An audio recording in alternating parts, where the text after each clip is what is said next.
नमस्कार, मैं सौरभ आपका एसके बुक्स के यूट्यूब चैनल पर स्वागत करता हूं। मेरे प्यारे बच्चों, आज की वीडियो में हम दिल्ली सल्तनत में तुगलक वंश को समझेंगे। किस वंश को? तुगलक वंश को।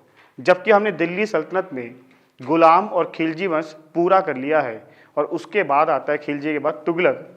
तो आज की जो वीडियो है वह तुगलक वंश पर आधारित होगी और तुगलक वंश में भी बहुत सारे शासक हैं जिस प्रकार गुलाम और खिलजी में थे। लेकिन आज इस तुगलक वंश में हम गयासुद्दीन तुगलक के बारे में समझेंगे। ये जो गयासुद्दीन तुगलक है ये तुगलक वंश का क्या है? संस्थापक है। तो मेरे प्यारे बच्चों, आज हम सब कुछ इस गयासुद्दीन तुगलक के बारे में समझेंगे। तो आइए शुरुआत करते हैं।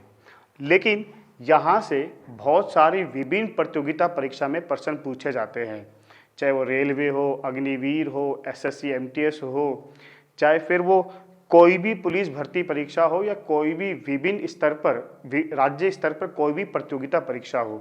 तो यहाँ से आपको अक्सर देखने को क्वेश्चन मिलता है।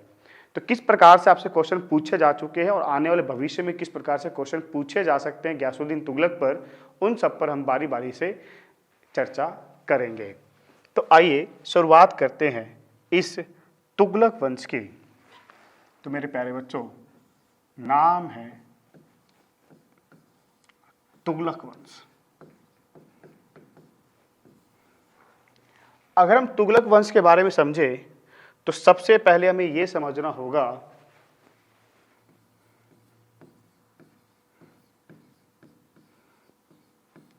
खिलजी वंश के बाद तुगलक वंश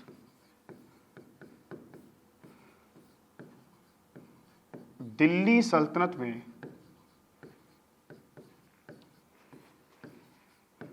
स्थापित होता है।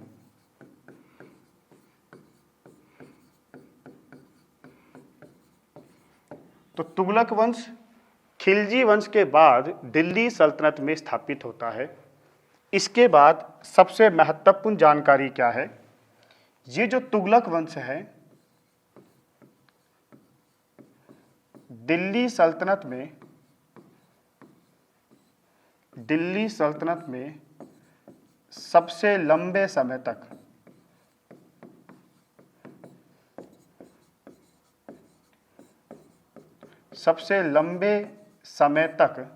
शासन करने वाला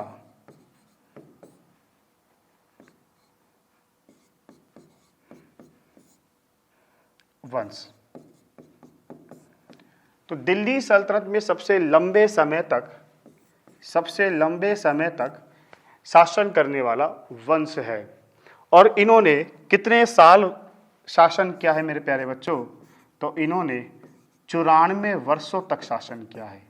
कितने वर्षों तक? 94 वर्षों तक, 94। ठीक है। और जो सबसे कम था वो किसका था? खिलजी का, 1290 से लेकर 1320 तक। जबकि जो तुगलक वंश है ये 1320 में आरंभ होगा और लगभग ये 1414 तक चलेगा। तो एक तो आपसे इसका टाइम पीरियड पूछ सकते हैं, और एक कितने वर्षों तक शासन किया, 2, और एक सबसे लंबे समय तक शासन करने वाला कौन हो गया मेरे प्यारे बच्चों? तो तुगलक वंश हो गया है। और तुगलक वंश किस वंश के बाद आया है? तो दिल्ली सल्तनत में खिलजी वंश के बाद आया है। तो मैं कह सकता हूं ये नंबर 3 का वंश है क्रम में। ठीक है, लेकिन अवधि में ये नंबर 1 पर आता है। तो इतना आप समझ गए। अब आगे हम देखते हैं तुगलक वंश से संबंधित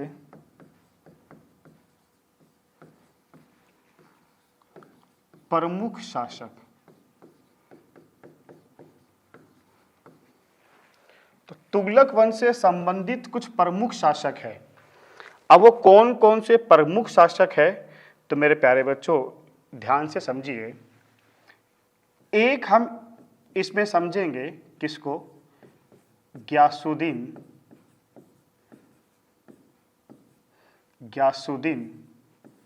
तुगलक को।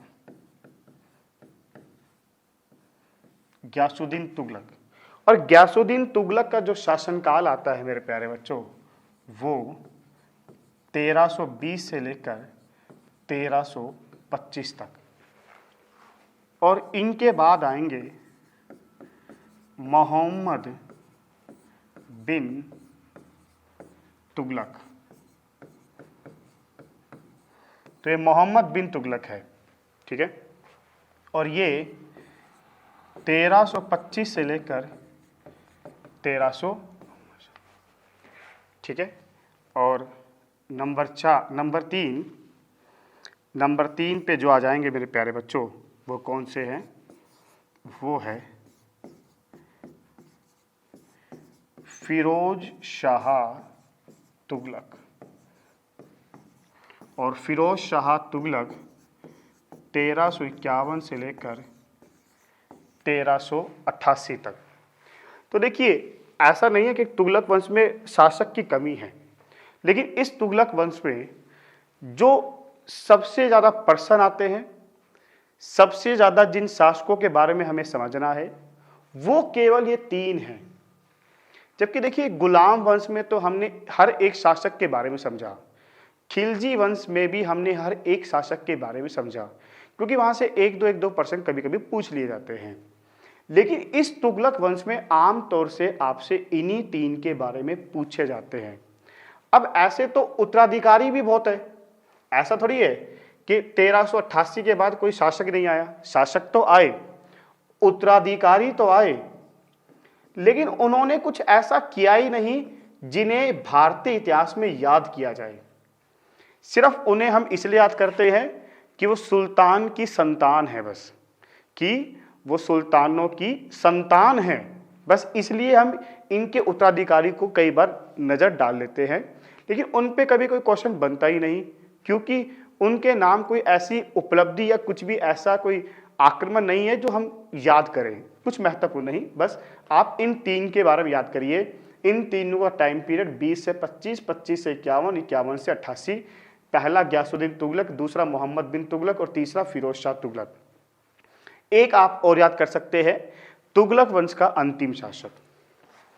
तुगलक वंश का जो अंतिम शासक है, अंतिम शासक जिसके समय तैमूर लंग का आक्रमण होगा 1398 ईस्वी में, उसका नाम क्या है?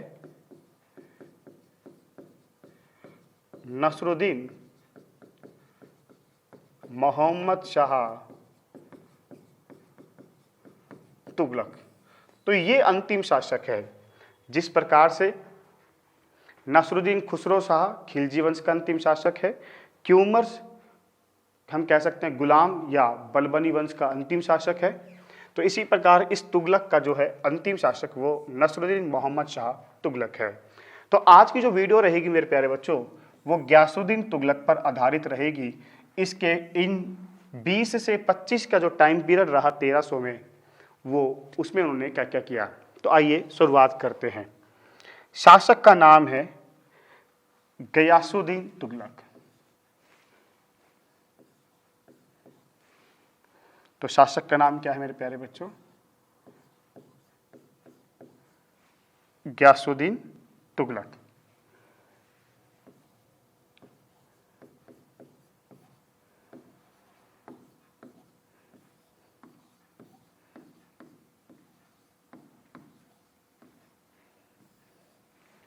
शासनकाल 1320 से लेकर 1325 तक, ठीक है।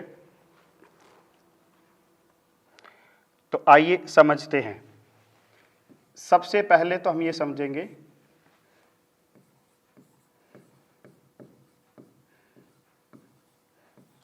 तुगलक वंश का संस्थापक। तो आपसे किसी भी एग्जाम में पूछे कि तुगलक वंश का संस्थापक बताइए, तो बता देंगे गयासुद्दीन तुगलक। इसके बाद देखिए,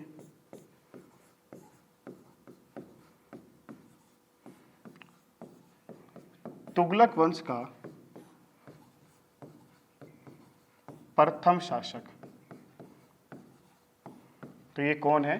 ये तुगलक वंश का क्या है? प्रथम शासक है।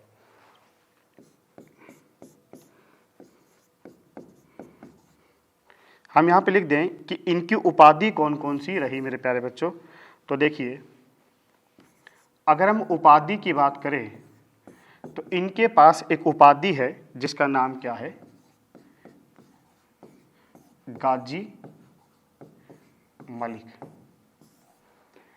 तो गाजी मलिक किस शासक को हम जानते हैं, या गाजी मलिक किसकी उपाधि है, तो आप बताएंगे गियासुद्दीन तुगलक की। तो गियासुद्दीन तुगलक की उपाधि है गाजी मलिक, तो इन्हें हम गाजी मलिक के नाम से भी जानते हैं। अब जो गाजी उपाधि है मेरे प्यारे बच्चों, जो ये गाजी उपाधि है, इसको धारण करने वाला मध्यकालीन भारत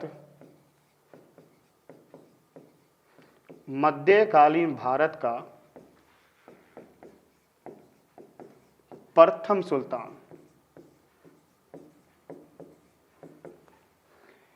इस उपाधि को धारण करने वाला मध्यकालीन भारत का यह प्रथम सुल्तान है। हम देखेंगे कि बाबर जो आएगा मुगल साम्राज्य, वो भी इस उपाधि को धारण करेगा, लेकिन बाबर से पहले इस उपाधि को धारण करने वाला कौन है, गियासुद्दीन तुगलक है। और इस उपाधि का अर्थ क्या होता है, तो इस उपाधि का अर्थ होता है काफिरों, काफिरों मतलब है दुश्मन, काफिरों का वध करने वाला। तो काफिरों का वध करने वाला ये होती है गाजी उपाधि, और मध्यकालीन भारत में इसको धारण करने वाला पहला जो सुल्तान बना उसका नाम क्या है, गियासुद्दीन तुगलक है। ठीक है, आगे चलते हैं और आगे हमें क्या जानकारी मिलेगी, देखिए।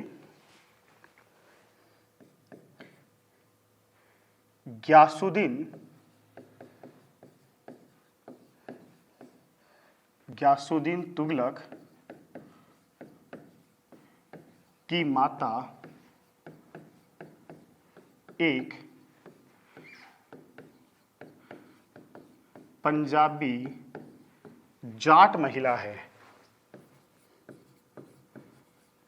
मोस्ट इंपॉर्टेंट है कि गियासुद्दीन तुगलक की जो माता है वो एक पंजाबी जाट महिला है, मतलब एक पंजाब जाट की पुत्री है।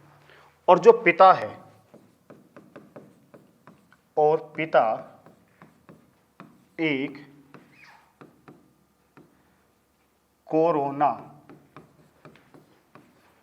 कोरोना वंश से संबंधित है।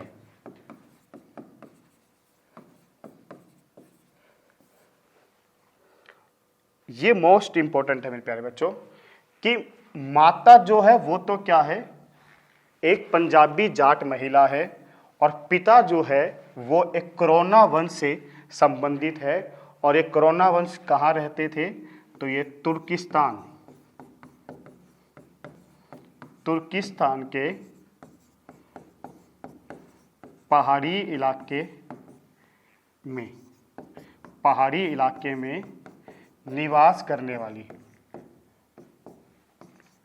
तो तुर्किस्तान के पहाड़ी इलाकों में निवास करने वाली कोरोना वंश से संबंधित है इनके पिता। इसकी जानकारी हमें कौन देता है, इब्न बतूता। ठीक है, और जो माता है वो पंजाबी जाट महिला है। कहीं पर हमें ये जानकारी मिलती है कि अमीर खुसरो से हमें ये जानकारी मिलती है कि अमीर खुसरो बताता है कि तुगलक जो है ये एक व्यक्तिगत नाम है, कोई उपाधि या कोई जाति वगैरह नहीं है। तुगलक जो है, ये तुगलक एक व्यक्तिगत नाम है। ठीक है, तो बाकी देखिए अलग अलग मत है ये कहाँ से थे, लेकिन इस मत को सही माना जाता है। इसलिए कहते हैं तुगलक जो वंश है ये मिश्रित जाति है। क्या है, ये एक मिश्रित जाति है। और तुगलक जो है ये भी तुर्क है। जिस प्रकार से गुलाम, फिर आपने खिलजी, और फिर ये जो तुगलक आया, ये सब तुर्क है। और जो अगले सैयद आएंगे वो भी तुर्क है। लेकिन जो लोदी आएगा दिल्ली सल्तनत में, जो अंतिम वंश है वो प्रथम अफगान वंश है। ठीक है, और कहते हैं इनके पिता तो बलबन के दास थे। तो इनके पिता जो है वो बलबन के ही दास थे। और इसके अलावा एक महत्वपूर्ण जानकारी मैं आपको बता दूं,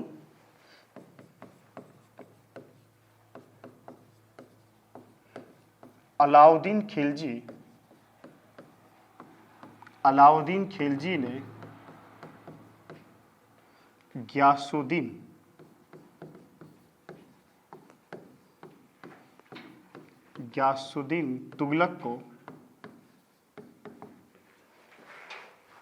गयासुद्दीन तुगलक को उत्तर पश्चिमी प्रांत का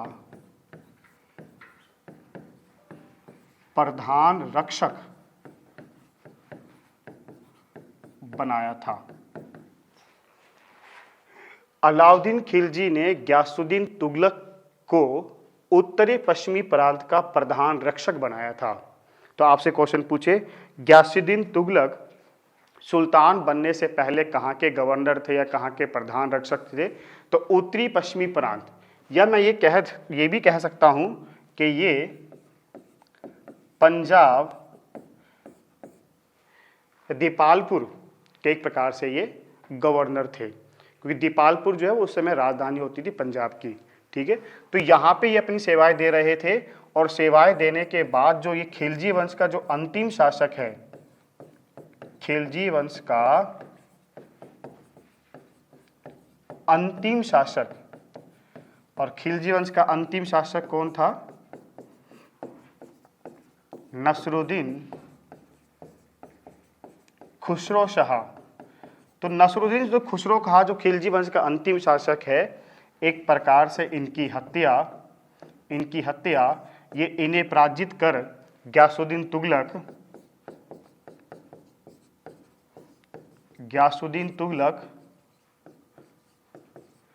सुल्तान बन जाता है।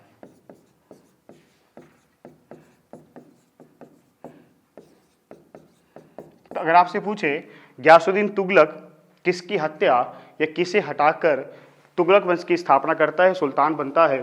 तो गयासुद्दीन तुगलक खिलजी वंश के अंतिम शासक की हत्या करके या इन्हें हटाकर अगला सुल्तान बनता है।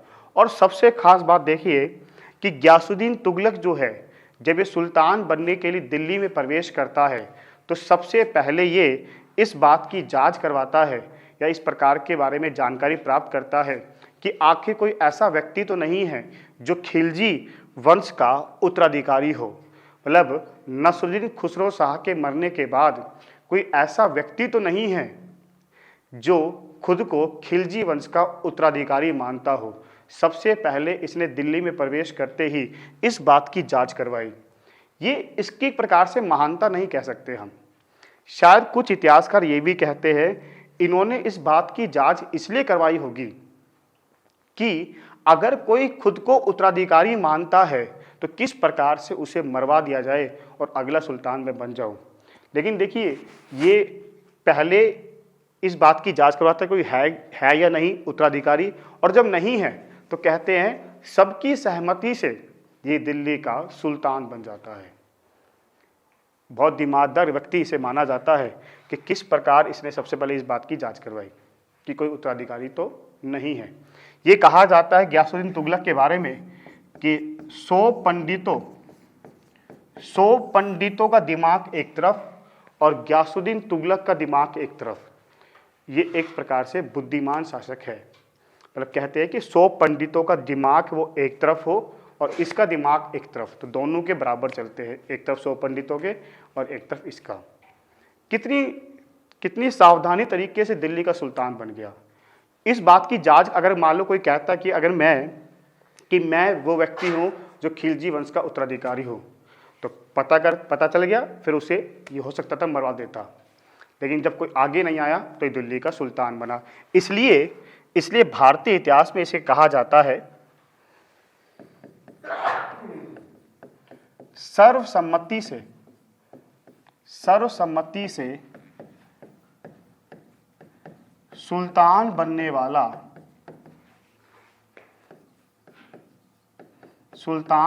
वाला मध्यकालीन भारत का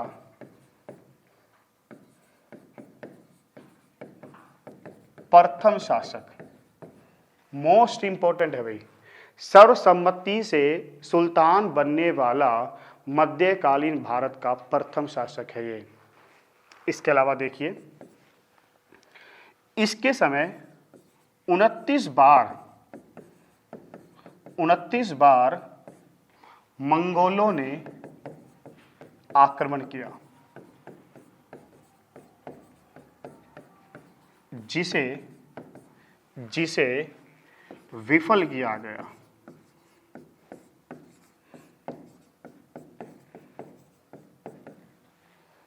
एक क्वेश्चन आता है कि 29 बार मंगोलों ने किसके समय आक्रमण किया? तो 29 बार मंगोलों का आक्रमण इस ग्यासुद्दीन तुगलक के समय हुआ और सभी के सभी कैसे रहे? विफल रहे हैं।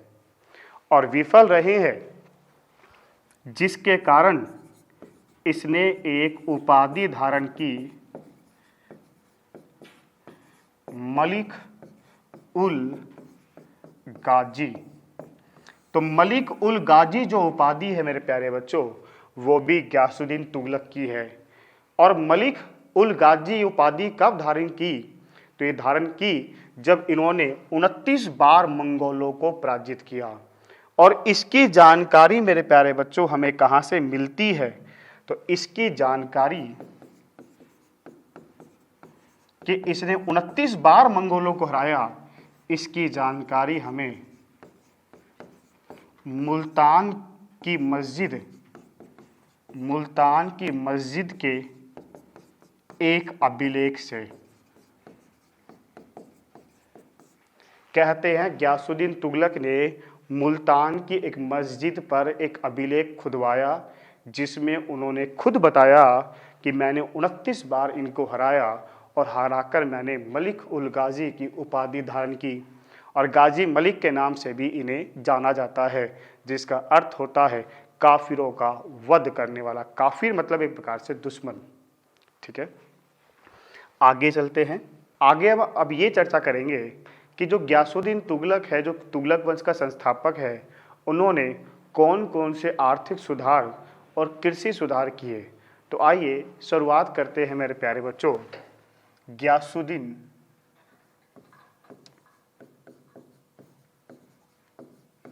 तुगलक। और ग्यासुद्दीन तुगलक के कौन कौन से आर्थिक सुधार या इन्होंने कौन कौन से कृषि सुधार किए। तो देखिए, सबसे पहले आप ये समझिए कि इन्होंने आर्थिक सुधार के लिए मध्यवर्ती नीति अपनाई। तो इन्होंने कौन सी नीति अपनाई? मध्यवर्ती। और इन्होंने उपज या मैं कह दूं पैदावार, क्या कह दें? पैदावार। तो इन्होंने उपज या पैदावार का जो लगान है वो कितना वसूला? 1/5 से 1/3 तक। देखिए मेरे प्यारे बच्चों, जो अलाउद्दीन खिलजी था, अलाउद्दीन खिलजी ने तो उपज का 50% वसूला। जो हम ये कह सकते हैं कि ये एक प्रकार की अलाउद्दीन खिलजी की कठोर नीति थी।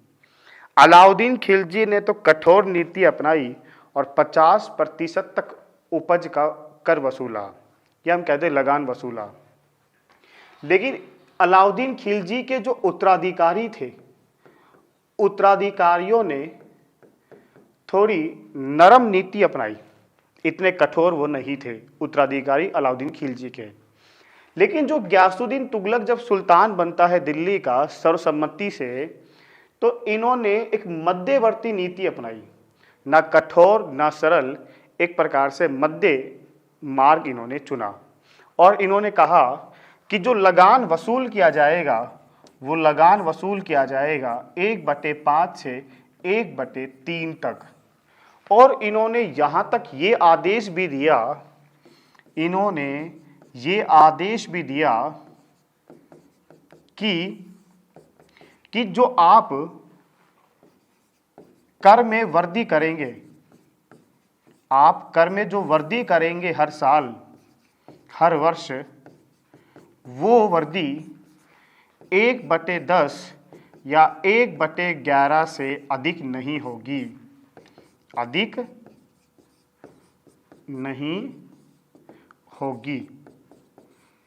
तो एक तो इन्होंने जो उपज या पैदावार का जो लगान वसूल किया वो 1/5 से 1/3 तक किया, और यहां तक कि आदेश ये भी दे दिया कि हर साल जो लगान में जो वृद्धि करनी है वो 1/10 या 1/11 से अधिक किसी भी कीमत पे नहीं होने चाहिए। और यहां तक कि गियासुद्दीन तुगलक ने अकाल के समय लगान को भी माफ कर दिया था, लगान को माफ कर दिया था, माफ कर दिया था। ठीक है। और इन्होंने जो मध्यवर्ती नीति अपनाई मेरे प्यारे बच्चों, किसने? गियासुद्दीन तुगलक ने जो मध्यवर्ती नीति अपनाई, इसे भारतीय इतिहास में किस नाम से जानते हैं? तो इसे भारतीय इतिहास में जिस नाम से जाना जाता है वो क्या है? रस्मे मियान, या इसे हम कह दें तारीख ए एतदाल। तो रस्मे मियान या तारीख ए एतदाल ये क्या है? ये इनकी मध्यवर्ती नीति है। तो तो मतलब कहने का मतलब ये हो गया कि गियासुद्दीन तुगलक की जो मध्यवर्ती नीति है वो रस्मे मियान या तारीख ए एतदाल कहा जाता है मध्यकालीन भारत में। तो इन्होंने ये सब काम एक प्रकार से कृषि सुधार और आर्थिक सुधार में किए। इसके अलावा देखिए मेरे प्यारे बच्चों, इन्होंने और क्या किया?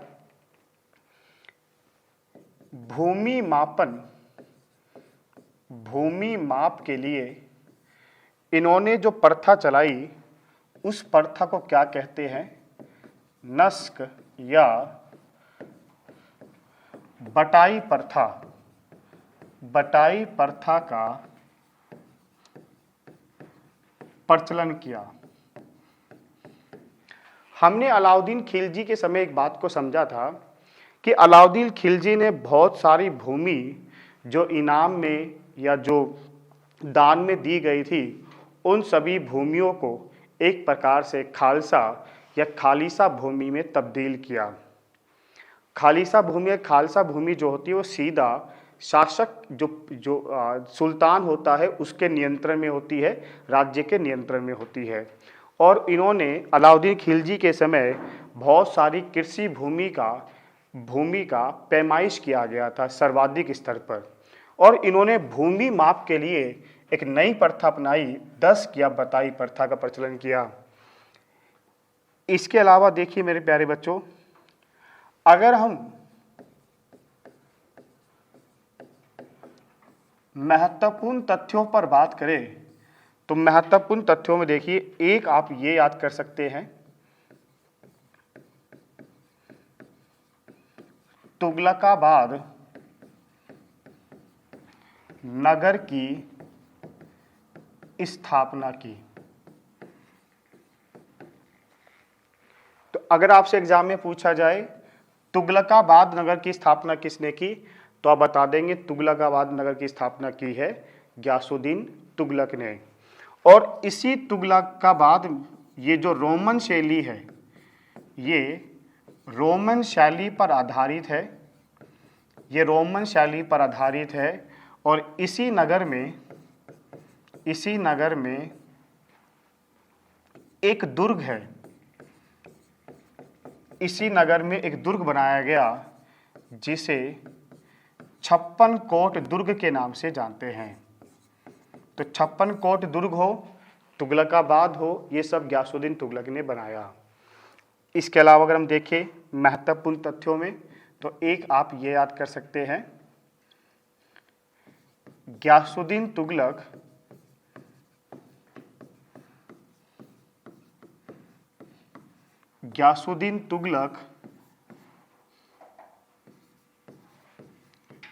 पहला सुल्तान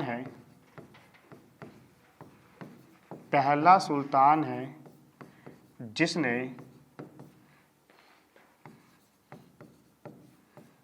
कृषि की सिंचाई के लिए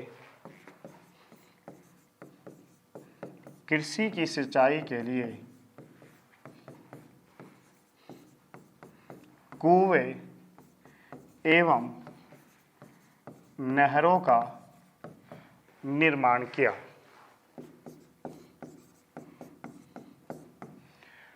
तो ये पहला सुल्तान है मध्यकालीन भारत में जिसने कृषि की सिंचाई के लिए कुएं एवं नहरों का निर्माण किया।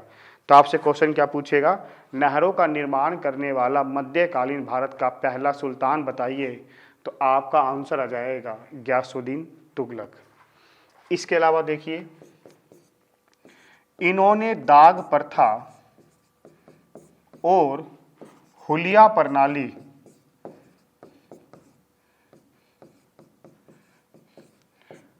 हमने अलाउद्दीन खिलजी में पढ़ा था कि घोड़ों पर जो दाग प्रथा होती थी और जो सैनिकों का जो हुलिया प्रणाली थी वो किसने शुरू की थी, वो अलाउद्दीन खिलजी ने की थी। और इसी दाग प्रथा को और हुलिया प्रणाली को प्रभावशाली ढंग से लागू करने वाला सुल्तान था। ये शुरू तो की थी अलाउद्दीन खिलजी ने, लेकिन प्रभावशाली ढंग से लागू किसने की, तो लागू की इस सुल्तान जिसका नाम क्या है, गियासुद्दीन तुगलक। इसके समय आप एक बात और समझिए, वो क्या है, डाक व्यवस्था सबसे मजबूत थी। तो इसके समय डाक व्यवस्था सबसे मजबूत हुई, व्यवस्थित हुई एक तरीके से, और कहा जाता था कि जो डाक है वो एक स्थान से दूसरे स्थान पर बहुत जल्दी समय पहुंचने लगा। हर 2-3 मील पर एक डाक चौकी होती थी जहाँ पे आराम किए जाते थे, है ना। तो एक प्रकार से डाक व्यवस्था इनके समय बहुत अच्छी हुई। और एक क्वेश्चन यहाँ से ये पूछ लिया जाता है, भारत की जो डाक व्यवस्था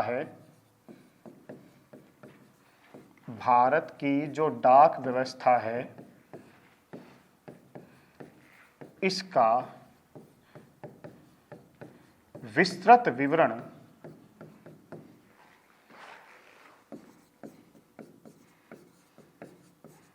इब्न बतूता ने किया।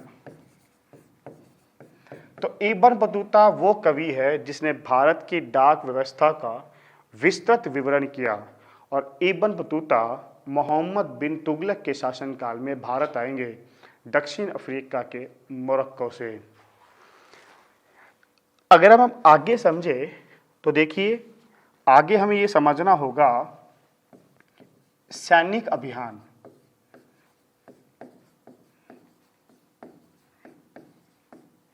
गियासुद्दीन तुगलक का जो टाइम पीरियड रहा 1320 से 1325 तक, उस समय इनके क्या क्या सैनिक अभियान रहे, तो आइए इनको बारीकी से समझें। तो सबसे पहला जो अभियान है वो है वारंगल, या मैं इसे कह दूं तेलंगाना। तो वारंगल या तेलंगाना अभियान। अब यहां से आपसे क्या पूछा जाएगा, तो देखिए यहां से आपसे पूछे जाएंगे ये अभियान कब हुए। तो ये अभियान एक तो 1321 में हुआ और एक 1323 में हुआ।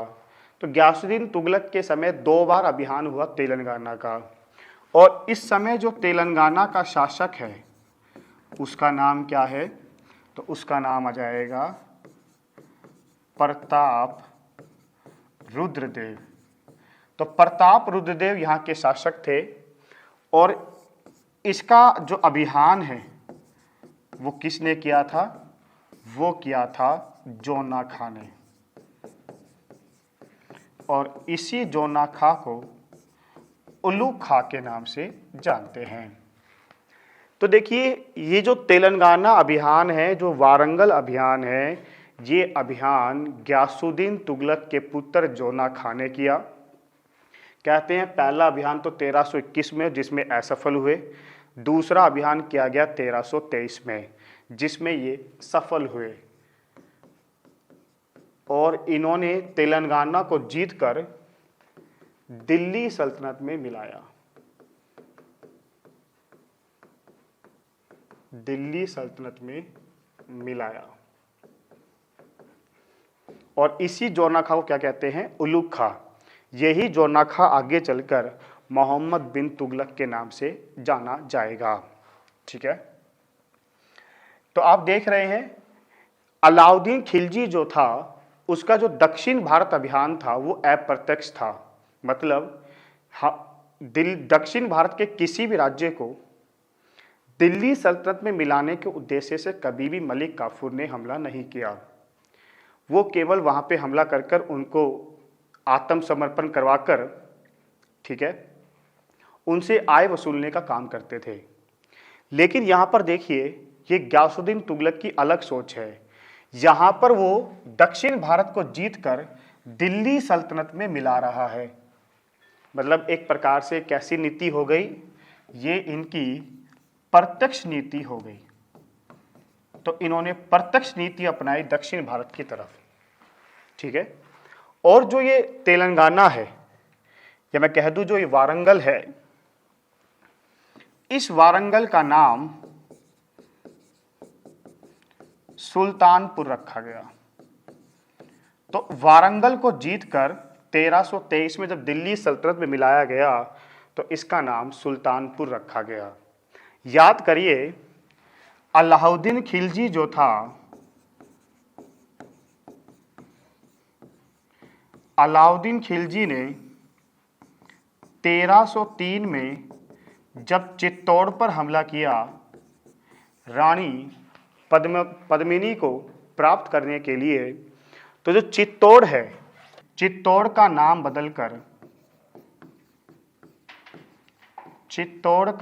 बदलकर क्या कर दिया था? खिजराबाद। तो अलाउद्दीन खिलजी ने इस चित्तौड़ का नाम खिजराबाद कर दिया था जब 1303 में इस चित्तौड़ के राजा रतन सिंह को पराजित किया और चित्तौड़ को जीता। तो यहाँ पे इन्होंने क्या कर दिया? इन्होंने सुल्तानपुर नाम रखा गया वारंगल का। ठीक है, आगे चलते हैं। अगला जो अभियान होगा मेरे प्यारे बच्चों, वो अभियान है जाजनगर। और जो जाजनगर का क्षेत्र है ये उड़ीसा में आता है और ये अभियान 1324 ईस्वी का है। इसमें क्या हुआ मेरे प्यारे बच्चों? कहते हैं जाजनगर के जो शासक है, इस शासक का नाम क्या है? भानुदेव द्वितीय।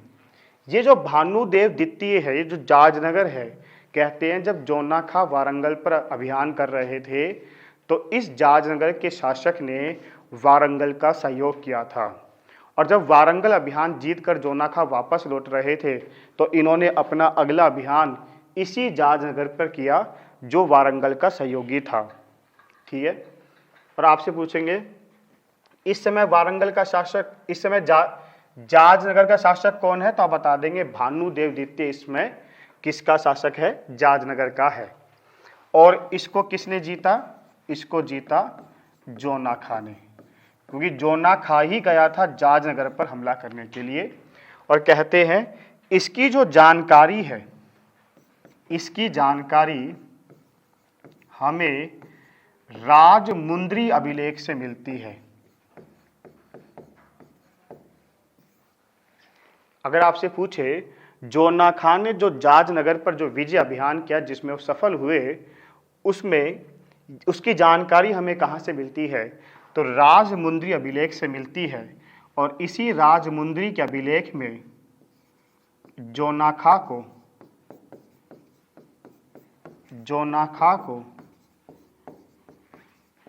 विश्व का खान कहा गया।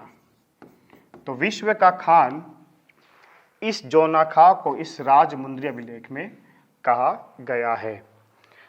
अगला देखते हैं। अगला जो अभियान है वो अभियान है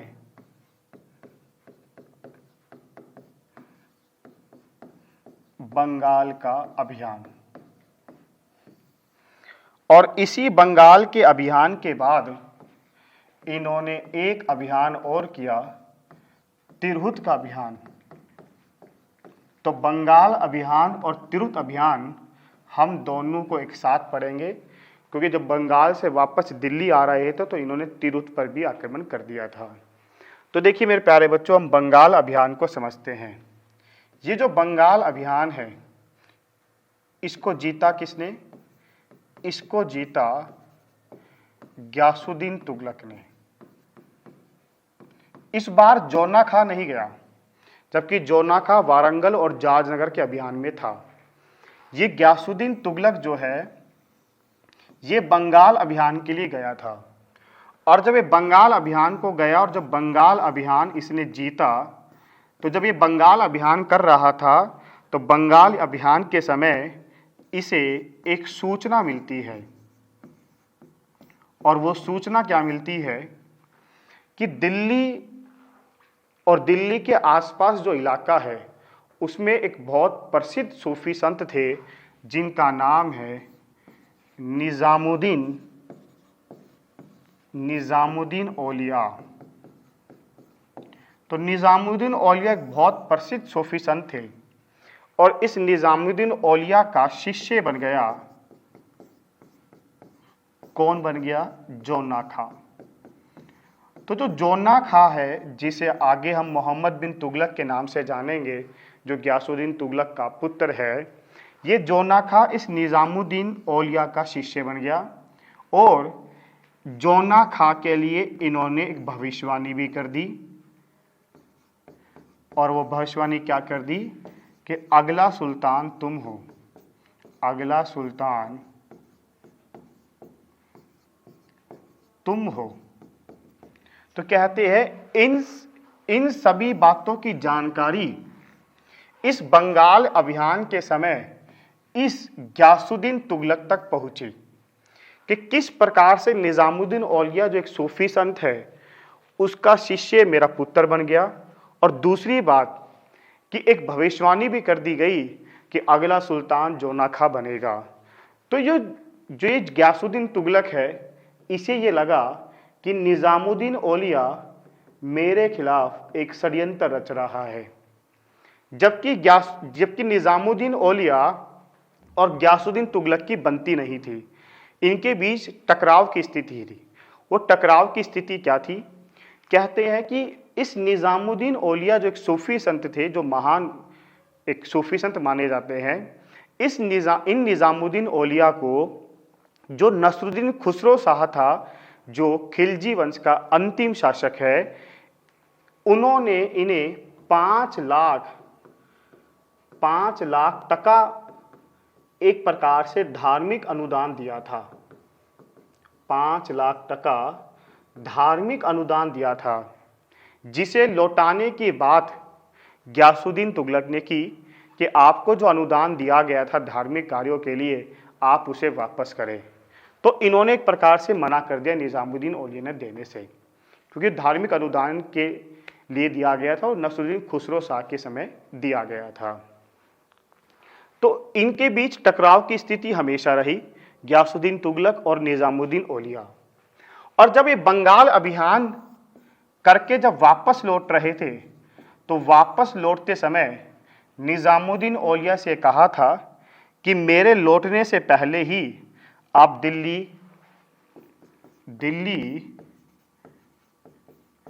दिल्ली को छोड़ देना। तो ये संदेश इस गयासुद्दीन तुगलक ने बंगाल अभियान के बाद जब दिल्ली आ रहे थे, तो दिल्ली आने से पहले निजामुद्दीन औलिया से कह दिया था कि आपको दिल्ली को छोड़ देना है। क्योंकि किसी भी शासक जो एक सुल्तान होता था, किसी को मरवाना कोई आसान बात नहीं थी।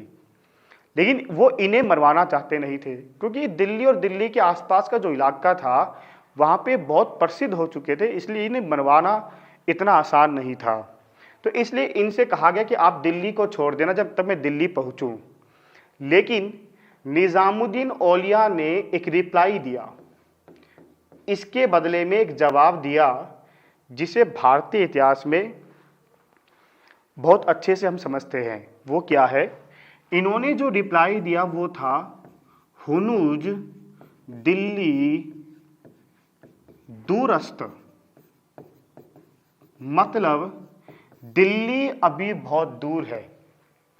तो हुनूज दिल्ली दूरस्थ, ये जवाब निज़ामुद्दीन औलिया का गियासुद्दीन तुगलक के खिलाफ दिया, क्योंकि उन्होंने पहले कह दिया कि जब तक मैं दिल्ली पहुंचूं आपको दिल्ली को छोड़ देना है। ठीक है, तो कहते कि गियासुद्दीन तुगलक की मौत का एक कारण यह भी बना था, शायद हो सकता है ये शराब रहा हो, क्योंकि वो दिल्ली जब पहुंचेंगे तो मृत्यु हो जाती है। और जब बंगाल अभियान किया तो बंगाल अभियान के बाद इन्होंने तिरुत अभियान किया। ठीक है, बंगाल अभियान के बाद जब वापस आ रहे थे तिरुत अभियान भी किया था। 1325 के आसपास इन्होंने ये अभियान एक प्रकार से किया है। ठीक है, और यहाँ के शासक थे हरिदेव। ठीक है, तो अब हम देखते हैं कि इनकी मृत्यु कैसे हुई। तो अगर हम मृत्यु पर जाएं तो सबसे पहले हमें ये पता होना चाहिए कि गियासुद्दीन की जो मृत्यु है वो 1325 ईस्वी में हुई। अब वो हुई कैसे, वो देखिए। इनका जो पुत्र है जोना खां, कौन? जोना खां। इस जोना खान ने अपने पिता गियासुद्दीन तुगलक की स्वागत के लिए एक लकड़ी का महल बनवाया। लकड़ी का महल बनवाया। जब ये बंगाल अभियान करके वापस आ रहे थे तो अपने पिता का भव्य स्वागत करने के लिए इस जोना खां ने लकड़ी का महल बनवाया। और इस लकड़ी को महल बनाने का जो निर्माण है वो निर्माण किसने किया? वो किया अहमद अयाज ने। तो अहमद अयाज ने इस महल का निर्माण बनाया जोना खां के आदेश पर। और कहते हैं ये जो लकड़ी का महल है ये दिल्ली के समीप, मतलब मैं कह दूं तुगलकाबाद के समीप अफगानपुर में था। अफगानपुर में था कौन सा? लकड़ी का महल जो बनाया था। कहते हैं जब गियासुद्दीन तुगलक इस महल में प्रवेश करे तो प्रवेश करते समय जो हाथी थे वो हाथी के एक प्रकार से ये जो लकड़ी का जो महल बनाया गया वो हाथियों के प्रवेश करते समय ये गिर गया। और जब लकड़ी का महल गिर गया हाथियों के कारण, तो कहते हैं जब ये लकड़ी का महल गिरा तो इसमें गिर जाने से इसमें दबकर गियासुद्दीन तुगलक की मृत्यु हो गई। ठीक है, तो यही क्वेश्चन पूछते हैं कि गियासुद्दीन तुगलक की मृत्यु कैसे हुई, तो आप बताएंगे लकड़ी के महल के गिर जाने से। कहते हैं शायद ये एक षड्यंत्र भी रचा गया था। कुछ इसे षड्यंत्र मानते हैं, कुछ का मानना है कि जोना खां ने जानबूझ के लकड़ी का महल बनवाया था ताकि इसके पिता की किसी प्रकार हत्या की जा सके या करवाई जा सके। ठीक है, तो एक प्रकार का कहते हैं कि जोना खां द्वारा षड्यंत्र रचा गया था क्योंकि वो अगला सुल्तान बनना चाहते थे। देखिए जो भी बात है वो अलग बात है, लेकिन हमें बस ये पता होना चाहिए 1325 में मृत्यु हुई। बंगाल अभियान के बाद इनकी मृत्यु होती है और कैसी हुई? लकड़ी का महल गिर जाने से।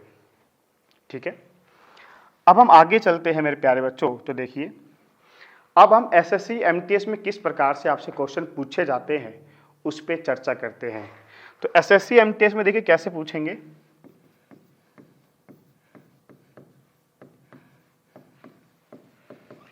तुगलक वंश का संस्थापक, तो तुगलक वंश का संस्थापक कौन आ जाएगा?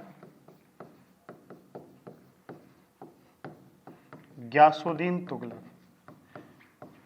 और इनका टाइम पीरियड कब से कब तक है? 1320 से 1325 तक। अगला क्वेश्चन देखिए,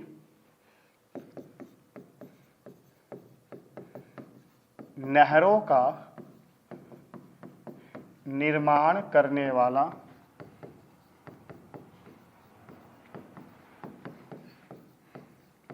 प्रथम सुल्तान। तो नहरों का निर्माण करने वाला प्रथम सुल्तान कौन है? गियासुद्दीन तुगलक ही प्रथम सुल्तान है। आगे देखते हैं।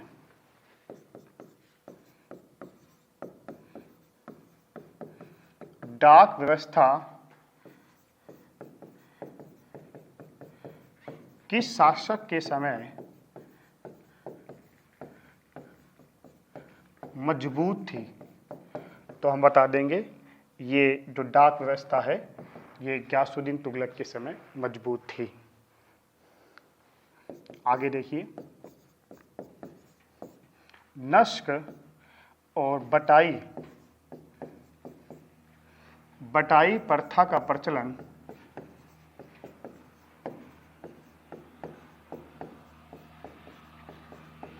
किसने किया? तो हम बता देंगे ये भी गियासुद्दीन तुगलक ने ही किया है। और ये क्या है? ये भूमि माप, ये भूमि माप की एक प्रथा है। आगे देखते हैं।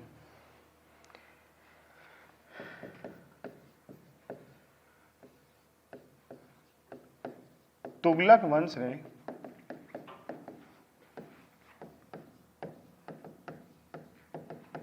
कितने वर्षों तक शासन किया? तो इन्होंने कितने वर्षों तक किया है? 94 वर्षों तक किया। और 1320 से लेकर 1414 तक इन्होंने 94 वर्षों तक शासन किया है। आगे देखते हैं।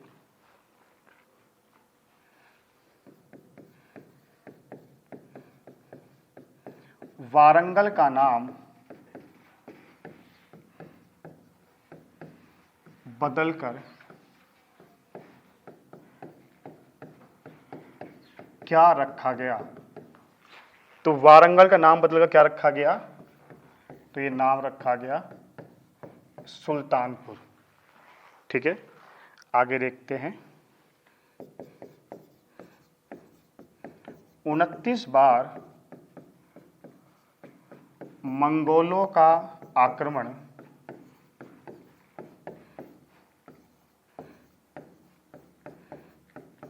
किसने विफल किया?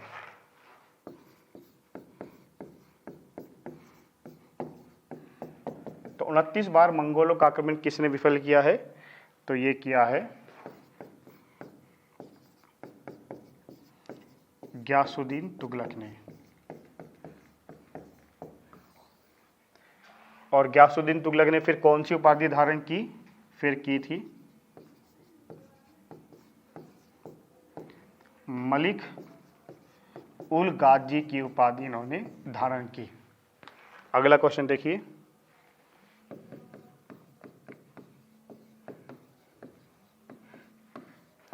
गाजी मलिक के नाम से किन्हें जानते हैं? तो गाजी मलिक के नाम से किन्हें जानते हैं?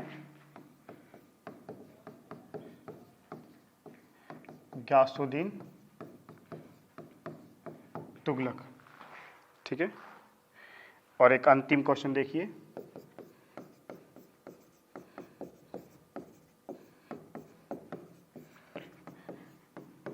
गियासुद्दीन तुगलक की मृत्यु कब हुई? तो गियासुद्दीन तुगलक की मृत्यु कब हुई है? तो ये हुई है 1325 ईस्वी में। और कैसे हुई? लकड़ी के महल के गिर जाने से, जो दिल्ली के समीप अफगानपुर में स्थित था, जो जोना खां ने बनवाया था। तो मेरे प्यारे बच्चों, ये आपको वीडियो कैसी लगी आप हमें कमेंट करके बता सकते हैं। ये हमारे एसके की 3 पुस्तकें हैं। एक सामान्य ज्ञान व्रत है, इसमें आपको सामान्य ज्ञान का हर एक पोर्शन मिलेगा, डीप में मिलेगा, एग्जाम में डीप में क्वेश्चन आने लगे हैं। तो उसी प्रकार का ये बुक हमने डिज़ाइन किया है। सभी प्रतियोगिता परीक्षा के लिए सबसे अच्छी पुस्तक है मार्केट में। एक हमारे पास एसके बुक की सामान्य ज्ञान है, केवल इसमें सामान्य ज्ञान मिलेगा, जो एसएससी, जीडी और एमटीएस के लिए हमें इसे लेटेस्ट पैटर्न के अनुसार डिज़ाइन किया है। सबसे अच्छी बात क्या है, 2011 से अब तक के जो एसएससी, जीडी और एमटीएस में क्वेश्चन पूछे गए हैं वो सब आपको इसमें चैप्टर वाइज और टॉपिक वाइज मिलेंगे। सभी प्रश्नों की संपूर्ण व्याख्या, इसमें बारकोड है, आप बारकोड स्कैन करें, आपको संपूर्ण व्याख्या मिलेगी। एक एसके बुक है जो एसएससी द्वारा आयोजित मल्टीटास्किंग गैर तकनीकी स्टाफ एमटीएस एवं हवलदार सीबीआईसी C1 भर्ती परीक्षा के लिए है। तो इन तीनों पुस्तक को आप ऑनलाइन और ऑफलाइन दोनों माध्यम से खरीद सकते हैं और अपने भविष्य को एक प्रकार से उज्जवल बना सकते हैं। धन्यवाद। मिलते हैं अगली वीडियो में, मोहम्मद बिन तुगलक के साथ मिलेंगे। तो इस एग्ज़ाम के लिए एसके बुक सभी शॉप पर भी, ऑनलाइन भी अवेलेबल है। अगर आप ऑनलाइन लेना चाहते हैं तो उसका लिंक डिस्क्रिप्शन बॉक्स में अवेलेबल है। इस चैनल पर हम एसएससी, एमटीएस और अन्य सभी भर्तियों से संबंधित इंपॉर्टेंट जानकारियाँ और स्टडी मटेरियल भी उपलब्ध कराते रहेंगे। तो इस वीडियो को लाइक कीजिए, चैनल को सब्सक्राइब कीजिए, अपने दोस्तों के साथ शेयर कीजिए। मिलते हैं अगली वीडियो में। धन्यवाद। जय हिंद।